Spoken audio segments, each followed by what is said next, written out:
Alright, ayan, nabaklas natin yung panggilid na Honda Click. Kaya yung dragging nito. Ayan o, tigas. Ayan o. Sobrang tigas. Kaya, dragging. Ayan o. Tigas. Saka hindi siya mailabas kagad. Ayan o. Hindi may labas. Gasolina lang palang panlinis natin sa panggilid. Hindi tayo bumibili ng CVT cleaner kasi mahal pa yun. Yung gasolina, kalahati lang dito. Okay na. Hirapan tayo dito. Matigas. Kaya niya pang lumabas.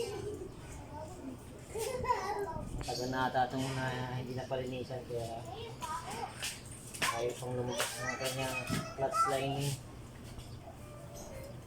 Mapagbuhan natin sa gas.